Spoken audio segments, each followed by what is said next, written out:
Welcome to the Daily's Double Shot. I'm Stuart Marlantis. And I'm Natalie Huynh. Up first, we attend a show by The Collective, a student improv troupe.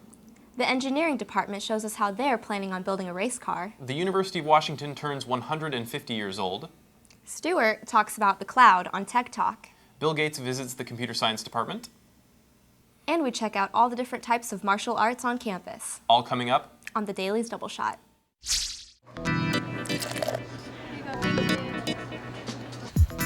Ooh, what is that? Chai tea latte. Yeah.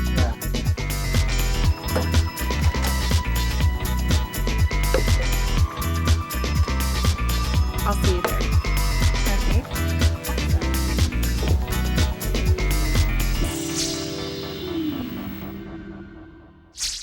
Natalie, what do you do outside of school? Not much, but I've always wanted to try improv. Well, that's exactly what The Collective does. Who? They're a student improv troupe, and get this, not a single one of them is a drama student. Wow, I'm not a drama student, but maybe I could join. Check it out. You've seen their posters, you've seen their table in Red Square, but what exactly is The Collective? The Collective is UW's best and only improv troupe. Improv is a style of theater where everything is performed on stage spontaneously with no script. In short-form shows, games are performed that are often directly influenced by members of the audience. Now on its 12th year, the group is composed of 15 to 18 students. The Collective is especially unique because it is not just drama majors. In fact, this year we have 0 drama majors. We have forestry majors, we have business majors, we have electrical engineering. We go behind the scenes to see what it's like to be an improviser. I've never been with so many funny, creative people in one place for so long. It's just awesome. Improv, because it has no script and because it starts out with nothing, you can play and you can imagine everything. If you want to be the Pope in space, you can be the Pope in space. I mean, if I am a teleporting ghost bear, I am a teleporting ghost bear. I'm no longer a Byron Wu physics major. In improv, you just have to be so synchronized with the people you're improvising with, and you have to not really predict what they're gonna do, but if you know their style, you can make a much better scene. Improvisers play a variety of different games and draw their ideas from many different places. A lot of game ideas are just passed around the improv community. We get them from, we see other troupes. My favorite game, definitely my movie. It's so we'll get 2 letters somehow from the audience. Angelica, J and A. And you have to make up movies on the spot. Jello activism. And then if they like that title, it'll be tagline. Let's all fight for Jello. And then if they like that, then they'll be oh, show me the epic scene of death in the end or something like that.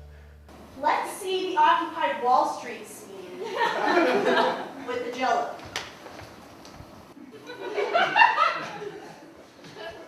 Stop it! Performing on stage is less nerve-wracking than it is exciting. Personally, I'm really relaxed when I'm on stage.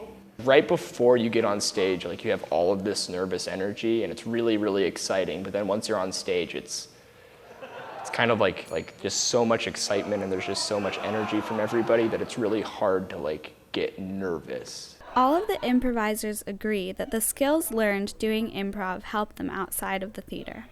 Being able to put yourself on stage with a blank slate gives you a new degree. It's I can do anything, And it's problem solving, being a science major, it's if I'm in a laboratory and I need to figure something out, you kind of think outside of the box a little bit more. Improv has made me leaps and bounds more confident. Yeah, I'm definitely more confident thinking on the spot. The ability to brainstorm and not shut down ideas immediately. Lighting and sound are an integral part of the Collective's shows. We normally have 2 tech people that are specifically trained in how to use lighting as well as sound in the tech booth at the Ethnic Cultural Theater, and they play an extremely important role in what we do here. They themselves are a different form of improviser, where they have to know when do the lights need to turn off, when can we use the God mic and enter the scene, when should we play classical music or rave music. They have a very direct way of influencing the scenes. The Collective has many new goals for this year. New direction that the Collective is trying to go in for this year, one of the goals that we set out is that we want to pursue a more musical aspect of improv. Musical improv is a whole other animal that's extremely nerve-wracking. You also now have to sing, try to stay on beat, try to be on key, try to rhyme if you can, and it's extremely difficult. So this is what we're hoping to really accomplish, and by spring quarter we're hoping to have a full-blown improv musical. The collective perform almost every other weekend at the Ethnic Cultural Theater. If you'd like to join in on the fun, go to the group's Facebook page and check out when they're next performing.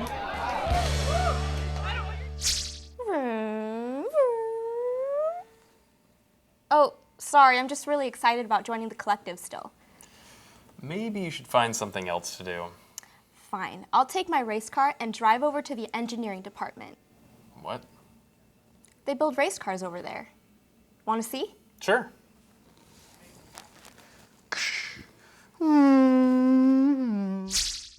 The Formula SAE team at UW consists of over 50 students who spend the year designing and creating a race car to compete in a national student design competition against over 100 other colleges around the country.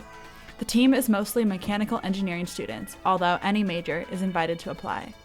Each quarter is devoted to a different part of the construction process. Within the Formula team, there are two big groups of teams. There are admin teams and technical teams. And then the technical teams are split up into different components, which are like chassis, drivetrain, suspension, and things like that. And then the admin meetings, or admin groups are sponsorship, PR, resource management, things like that. Here are some more details about what goes on during each quarter of the formula process. Right, so the way the team works is in the fall quarter we design our car. Most of the fall quarter we do the design. Winter quarter we build it. Spring quarter we test it. Then the beginning of the summer and throughout the summer we go to competitions. This year we will be attending a competition in Lincoln, Nebraska, as well as in Germany. After the designs are made, winter quarter, the actual building and assembly process begins. Hours of time-consuming work are spent in the basement of the mechanical engineering building. The way it works is we have designed our car fall quarter. We have solid models, 3D CAD models. We use SolidWorks as our modeling program. We can take drawings from those, and then we use these machines in the shop to build those parts. A lot of our parts are made with CNC machinery, so we program in part we've made, and we can cut all sorts of interesting profiles and such like that. During the winter, when we're actually manufacturing the car, I probably spend about maybe 15 to 20 hours just making the car, not necessarily in this room, but just doing manufacturing, and that's what this room is used for. In the springtime, the final project is ready and the car is formally unveiled. It's a race car. We design, build, and then drive a really fast car. The car is capable of 0 to 60 miles per hour in 3.4 seconds, and it is a thrill to drive, it's a thrill to design, and just an overall really fun experience. Members of the team believe that all the time and effort they put in will pay off. Each year they leave with new friends and hands-on experience in their field of study, hoping it will get them a career in the future and knowing exactly what they want to do with their degree. I hope to be doing something as exciting and fast-paced as this, because there are a lot of engineering companies where they kind of isolate you and you work on like one component of something for a long period of time, and you only play a small role in the process of that part. Like you'll be designing that part or doing analysis on that part or manufacturing that part. But our project is really unique because you get to start the part or the concept from the very beginning, and then you get to design it and manufacture it and then implement it on the car. So, you know, you're doing prototyping, refining, manufacturing, and implementation, which is really rare. I hope to be doing something like that someday. Make sure to keep updated on the race team and look for the cars unveiling this spring. Hey Stuart, did you know that the University of Washington turned 150 last week? Wow, and I thought 20 candles was a lot to have on a cake. I know. Let's check it out. Last Friday was the University of Washington's 150th anniversary celebration, and people flooded Red Square where the festivities were held. We were on hand for when Michael Young, the president of the university, spoke at the event. 150 years, this is extraordinary when you think about it. You look at the university, We've cured hepatitis B. We've developed color television. There was a lot going on, and many important figures were there, including our mascot, in both human and in canine form. We managed to pull one student aside from the massive lines for cupcakes to ask him what his favorite thing about the University of Washington is. In all my experiences, the way the faculty has been there for the students in a huge university and this beautiful campus. So. Let's go back to the president of the university, Michael Young, to hear his final remarks about the celebration. We've asked our alumni all over the world at the appointed time, 12 o'clock, to be wearing purple wherever they're living, whether they're in China, whether they're in Portugal, whether they're in Brazil, whether they're in Seattle, to be wearing purple and to raise a glass to the University of Washington. This is a great day for the university, as it always will be, and go Huskies. With a celebration like this, we can only wonder what the 200th anniversary will bring. The 150th sure had a lot of online coverage. And it was all powered by the cloud. What's the cloud? I talk about it on Tech Talk. Let's watch right now.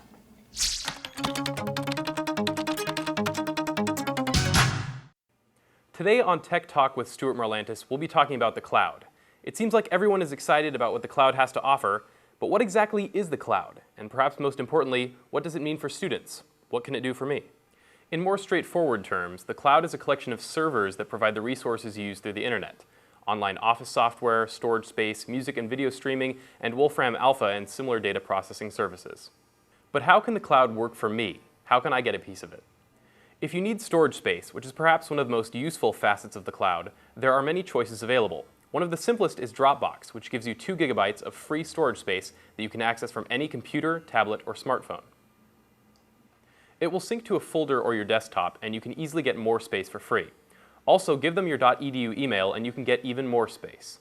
Other choices include Box.net, SugarSync, A Drive, SkyDrive, and LiveMesh. If you'd like, you can create and store Office documents in the cloud too. The most prominent example of this is Google Documents. You can make presentations, spreadsheets, and documents entirely in the cloud, and then they can be accessed from any web browser. Microsoft recently launched a competitor, Office 365, which has comparable features. The only other choice for cloud-based Office suites is Zoho Office. Although each has its strengths, I believe that Google Documents is the best choice due to its integration with other Google services and its simple interface. One of the greatest uses of the cloud for students, besides storage, is note-taking. Now you may be thinking, how could the cloud possibly help me take notes? Well, I can assure you that the cloud is the best thing to happen to note-taking since the creation of the pencil. Take Evernote. You can take notes, organize them, and even take pictures, and they're available through any browser, smartphone, or tablet. You could be sitting in class taking notes on your laptop in Evernote, snap a quick picture of the board, and they'll be combined and organized. If you'd like something that simplifies note-taking but has less features, try SimpleNote. The cloud is not purely about work. If you'd like to relax and have fun, it's got you covered. If you want to watch a video, there's YouTube, Hulu, Amazon Instant, and Netflix among countless video streaming services. For music, there's Last.fm, Grooveshark, Pandora, Rdio, Mog, and Spotify, among others. You can even game in the cloud, and I'm not talking about Farmville or Angry Birds. Check out OnLive, a service that streams video games straight to your computer or on live console. We're still in the early days of the cloud, but there's already so much that it has to offer. From productivity to note-taking to entertainment, the cloud has something for everyone. And even better, many of these services are free or very cheap. And that's something that everyone, not just college students, can appreciate. Thanks for watching Tech Talk. Direct questions or comments to techtalk@stuartmarlantis.com. We'll see you next time. Wow, you're like the next Bill Gates. Did you know he came to campus the other day? Bill Gates came to campus and I missed it? Oh, don't worry, we have the whole talk on video. We're going to watch the whole thing? No, this segment just covers the highlights. Let's check it out. As part of its Distinguished Lecturer series, the University of Washington Computer Science Department hosted a lecture given by distinguished businessman and philanthropist Bill Gates. President Michael Young introduced him to the stage. There are very few people in the world who can change the world once, and Bill Gates has changed it twice. So with that, let me welcome to the stage Bill Gates.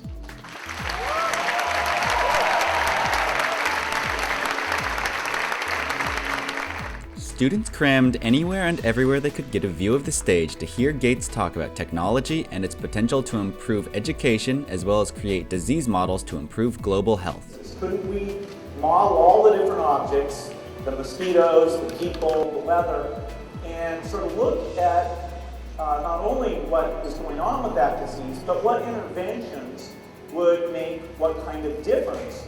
In particular, what type of interventions would cause a disease eradication. Though Gates' talk was not focused much on Microsoft, he did a demo that involved Kinect, a peripheral for Microsoft's game console, the Xbox. And we just move around, and you can see it's building a 3D model of what these objects are. Gates' demonstration showed how Kinect can be used to quickly and cheaply make accurate digital 3D models of real-world objects. Gates kept the lecture to 20 minutes, allowing for an in-depth question and answer session. Freshman Jasmine Jing asks a question that gets some laughs.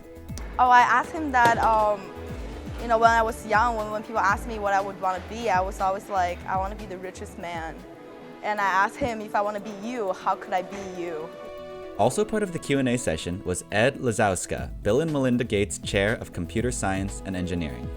That question about being wealthy got a lot of attention in the press, and what he said was that he can understand wanting to have a few $1 million, but once you get to sort of the billion level, it's a real responsibility. There are ways in which it doesn't change your life. He said, Dick's hasn't raised its prices that much. It's kind of the same hamburger, and I thought it was a sort of charming way to deal with this. Though Gates is notable all over the world for his work in technology and philanthropy, he and his family have a special significance to our region and university.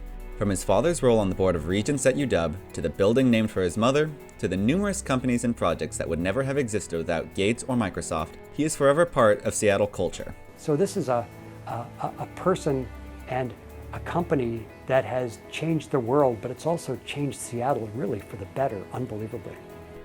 Gates ends saying that with the help he knows will give him, there is a bright future ahead. My full-time work is now this foundation work. I find myself, coming back to people like you saying, help me, give me some good computer science to solve all of these problems. And I'm optimistic that you'll deliver. Thank you. Keep your eyes open for Gates and his continued effect on the world.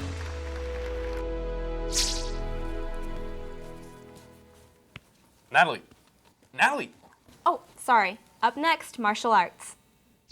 If you feel scared walking down the streets at night, or you're looking for a great community to work out with, or you're possessed by the overwhelming urge to wield a katana like a boss, then you need look no further than the IMA, where a variety of martial arts clubs and classes are available to students. In this segment, we hope to provide you with a small glimpse into the various martial arts of Eastern influence you can practice. All of the clubs have room for both beginners and experts and everything in between. Let's start with the Japanese martial arts first. First up, Judo. Judo is a martial art and sport that focuses heavily on throwing and grappling your opponent into submission. It's martial art, it's a sport. If people don't know Judo, it's basically meant to be martial arts techniques that can be applied without injury to the other person. So it's techniques to subdue an opponent that can be practiced at full speed with the idea that you get better at the techniques because you can do them at full speed without any fear of someone else getting injured. I just really enjoy the sport, and I enjoy the martial art aspect too. You'll notice that there's a lot of slapping going on in the background. Instructor Christensen told us a little bit more about it. That's basically to take up as much of the impact as possible. So we focus mostly on not hitting the important parts like your head, and you sacrifice your arm for that purpose. A similar kind of Japanese martial art that involves similar kinds of slapping and throwing is called Aikido. Aikido is a defensive, soft form martial art all about controlling your opponent's movement. In class, because we have a lot of new students in new class every quarter, and because people come and go, we just do a lot of beginning kind of techniques. So we have 2 levels of training. We have the beginner and intermediate, then we have the advanced teaching. Aikido has been defined as a defensive art, and we certainly train that way for the most part. But Aikido has an opportunity to be very offensive. It's not good for me just to wait until an opponent starts to attack and then make my movement a counterattack. So if I know that there's about to be a confrontation, I can start that initial movement. If you're interested in a martial art with more striking, you don't have to look any further than perhaps the most famous martial art, karate. We have a University Karate Club. It's a non-profit organization called Shotokan Karate of America, and there's two components that we have here. We have a sports and fitness class, and we have the club. And if anybody's interested in practicing with us, they would join through the IMA in the sports and fitness class, and after they've been practicing for that for a while, then they would be asked to, encouraged to come practice with the club. And so the club is composed of mostly students who are already in the sports and fitness class, or people who've had a lot of previous experience. In the University of Washington Shotokan Karate Dojo, we emphasize traditional martial art, so basic techniques, basic sparring techniques, and basic kata. And we do lots and lots of repetitions of those so people get those qualities figured out. On top of that, I like to emphasize when we do sparring drills to go for more realism. Particularly, for example, during the summer or in the senior practice, we'll do a lot of stuff like ground fighting, hitting what would be considered illegal targets, going for realism in combat. But that's a part of it. The major majority is doing basic techniques and doing them very well. The last Japanese martial art that we cover is Kendo, the only martial art in this segment based around a weapon, the katana. Kendo is the art of fencing in the Japanese style. Its origins are actually pretty old. It's from about the 17th century when dueling as a sort of formal practice became prohibited under the samurai government.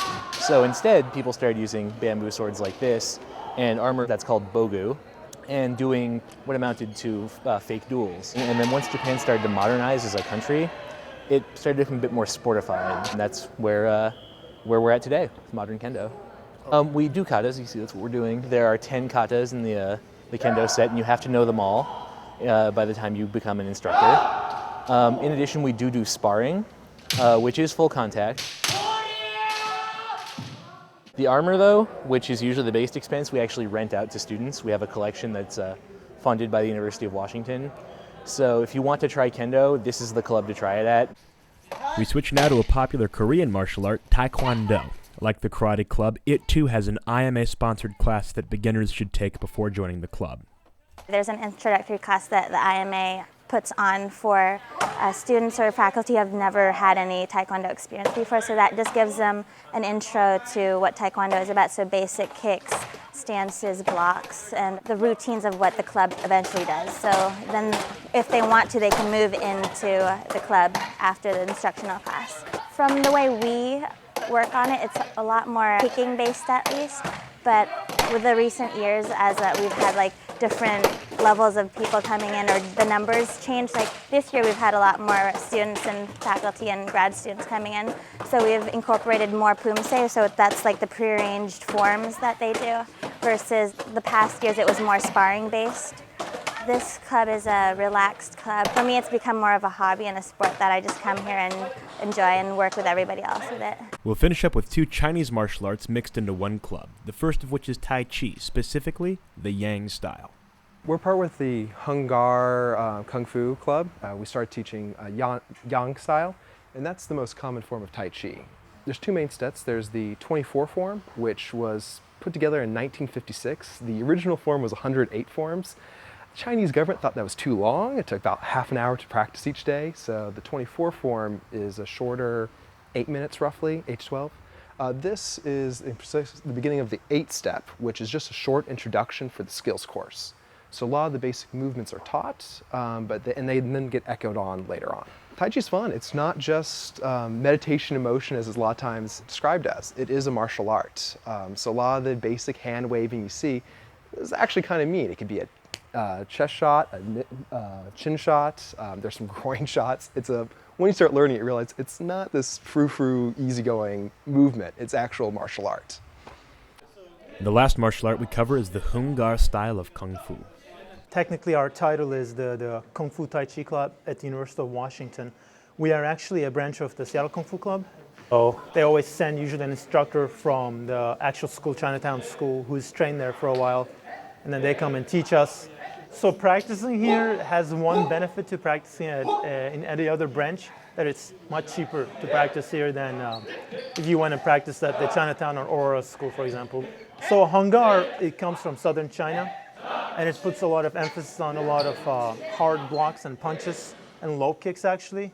But later on, you actually do learn the softer techniques, which you focus on more actually directing your opponent's energy away from you and then using that.